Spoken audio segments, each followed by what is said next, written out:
어제 대한민국 대표팀과 파라과이 대표팀 간에 2022 피파 국가대표 친선 경기 평가전이 있었는데요.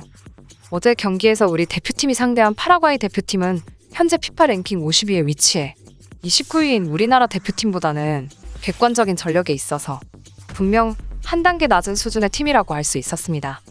게다가 파라과이는 남미 지역 예선에서 3승 7무 8패라는 최악의 성적으로 진작에 탈락한 데다 얼마 전에 있었던 일본 대표팀과의 경기에서도 4대1이라는 스코어로 압도적인 대패를 당했죠.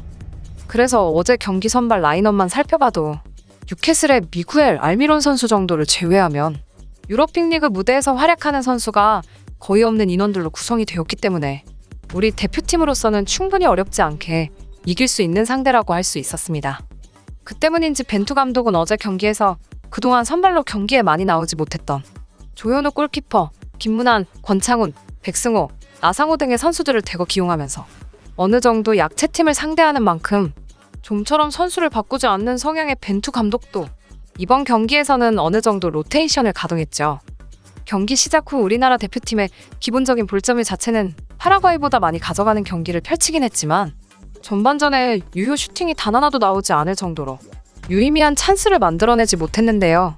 그러다 결국 23분 뉴캐슬 소속의 에이스 미겔 알미론 선수가 정승현 선수를 완전히 무너뜨리면서 첫 골을 만들어냈습니다. 실점을 허용한 우리 대표팀은 이후 나상호를 필두로 빠른 템포의 공격에 나섰고 나상호의 돌파가 효과적으로 작용하면서 대표팀은 골대도 맞히는 등 경기의 흐름을 어느 정도 바꾸어 놓기도 했는데요. 하지만 후반전 시작 4분 만인 49분에 대표팀은 또 다시 파라과이의 에이스 알미론의 미친 왼발에 한 골 더 허용하면서 한 점 더 벌려졌습니다.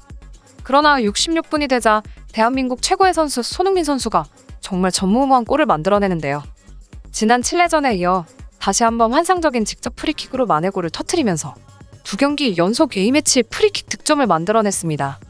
정말 이번 프리킥 득점 역시 골키퍼가 절대로 막을 수 없는 완벽한 코스로 들어갔고 손흥민 선수의 클래스가 제대로 느껴지는 골이었죠.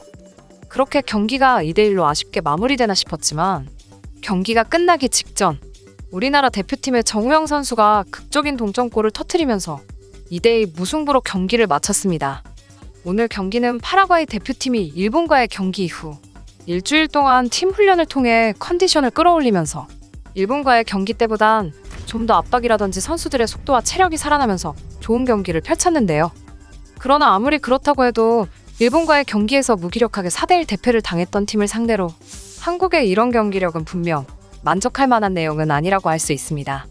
오늘 경기에서 우리 대표팀은 유독 빌드업 과정에서 선수들 간 호흡도 안 맞고 미스도 너무 많았으며 상대의 압박에도 효과적으로 대응하지 못하면서 세밀한 부분에서도 상당한 약점을 드러냈는데요.